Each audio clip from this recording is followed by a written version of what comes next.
Well, he's a cutie pie. I might put him in Potomac. Okay, yes. Yeah, he can come right on to Potomac. What's up, guys? It's your boy Richie Scott back with another video. I want to thank you guys so much for tuning into this channel. Make sure you guys hit that subscribe button down below and hit that notification bell button so that you can be clued into when we drop all the new content on this channel. Now, with that being said, let's go ahead and stage dive into what we got to talk about today. We're going to be talking about the Real Housewives of Beverly Hills. Oh yes, season 10, episode 7. We got a lot to talk about, okay? And I'm fired up and I'm mad. Mostly mad at this good Erika Jayne and this good Rinna, but I'm gonna wait because we got to get into the news first because it really directly relates to exactly what my problems are with these two ladies on this particular show. And yes, Kyle, you are correct when you tweeted they too could be considered a package deal. And they were definitely a package deal last night, a package deal of the devil, okay? Let me go ahead and get into what exactly transpired that really got me so riled up about this episode, because there was so much petty BS that they was doing behind Denise's back. It was just nasty, okay? It was just nasty, if you ask me. But the nastiest thing that came out of the episode came out of Erika Jayne's mouth. When basically the ladies were at the winery and they were talking about how Denise is not wanting them to have threesome talk around her kids, okay? Like she can't parent the way she want to parent without them being offended, okay? She basically says this. Erika says, well, they already know if they haven't had a threesome already. Now, to me, let me tell you something. And I'm reading a quote from All About the Tea because this actually, it really made me think. To insinuate that someone's daughters, who were 15 and 13 at the time, have engaged in threesomes is just plain gross. And they said almost as gross as the topless bar she used to dance in Jersey. Listen, okay? Erika Jayne, that to me was one of the most tasteless things you could ever say.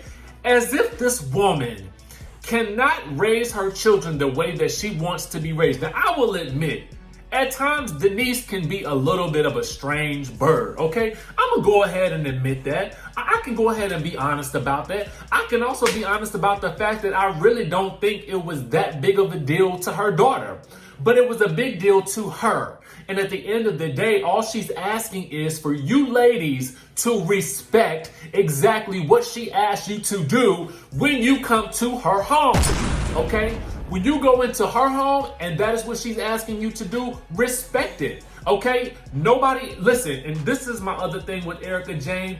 You ain't got no reason to talk about how nobody parent their kids. At the end of the day, when Eileen, seasons ago, basically was making a mere analogy about your son, the mere mention of the word son, you burst into tears and went the heck off on her, okay? So if Denise had gone slam crazy on you, you would have been looking crazy just like you were when she walked up after you just got finished talking about her, okay? To me, that didn't make no sense. I'm not an Erika Jayne hater or nothing like that, but I am a hater of the things that she said last night in the episode, okay? I'm hating on that, okay? And I wasn't the only one hating on it. The people on Twitter had some hate for it too. Let's get it. Hate is a strong word because I don't really hate nothing. I just detest what she said. Let me be clear about that. I apologize. I don't hate nothing. That's a strong word. At the end of the day, I detest, okay, what she had to say last night on the show. And again, like I said, the people did too, because the people are speaking and they're speaking out about what she had to say. One Twitter user said this, okay? Oh, so you knew you were on TV when you opined on a 14-year-old's sex life, a person tweeted. And so then Erika tweets, yeah, and Denise did too when she talked about getting the happy ending. So what's your point? The point is you are speculating on another woman's child having a threesome. You are sexualizing this child's behavior. You are sexualizing this child. And to me, that doesn't make any sense. What she chooses to tell you, her girlfriends on TV, is one thing. But at the end of the day, she might be naive about how and when these kids might see this and what kind of conversations they're having. But it is up to her when she wants to introduce them herself to her daughters. Everybody ain't writing books about blowjobs. At the end of the day, that was Lisa Rinna's prerogative, just like it was Denise's prerogative to film having a threesome back in the day before she was thinking about having kids, okay? So at the end of the day, I feel like, Erika, you can't talk to nobody or about anybody's kids because, again, last time somebody mentioned your son, you about blew their heads off. So you would think that you would learn the lesson as much as anybody else on this show, not to even bring up somebody's kids or what they upset about. And you keep making these little slick comments throughout the show. Oh, we're talking about threesomes and the kids. Lisa Rinna was the one who brought up the threesome talk at that dinner that night, not Denise. At the end of the day, y'all was the ones who was baiting her into that conversation to make her feel bad later for when y'all jumped down her throats and attacked her, okay? I'm not even done yet because another person suggested that Erika should have quit talking about Denise's daughter after she attempted to shut the conversation down. Okay, the viewer said this: it doesn't matter what her daughter said. Denise is the parent and she said no bueno. You were an awful B to her. How's your son, by the way? Exactly, thinking exactly what I was thinking myself, okay? But Erika didn't seem to catch that, or at least she didn't let on that she did. She said, he's great, thank you for asking. I guess he is good now that you've gotten your emotional responses out of the way about it. Anyway, another one said this. So somebody did say, but Denise lied about her daughter's reaction. Actually, she didn't quite lie. She just shut the conversation down. Erika even asked for details and Denise shut it down. Denise is clearly weaponizing her children to selectively judge these women. Let me say this, and Erika said, exactly, finally, thank you. Let me tell you this, son, you cannot weaponize the child against someone if that someone does not already feel, let me put it like this, a hit dog will holler, okay? If the situation doesn't apply to you, then let it fly, okay? If it don't apply, let it fly. If you feel like, at the end of the day, Erika Jayne, you apologize one time. If Denise chooses to bring it up to Teddy and to somebody else, okay, you've already had your conversation. Why are you still making this whole situation about you? She had the conversation with you. She had it with Teddy. She can have it with whomever she wanted to have it with. She's definitely not a fake B in this situation. At least she came to you directly and had the conversation.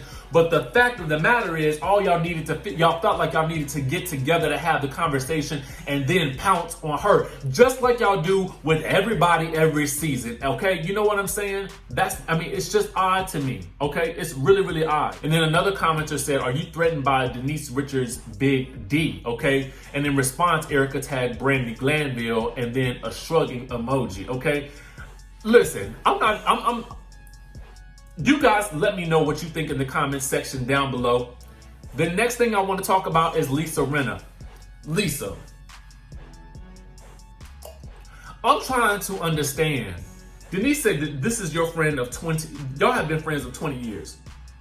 Okay, so I was here for you telling Denise you felt like it was hypocritical of her to say whatever she was saying to the group or to feel how she felt.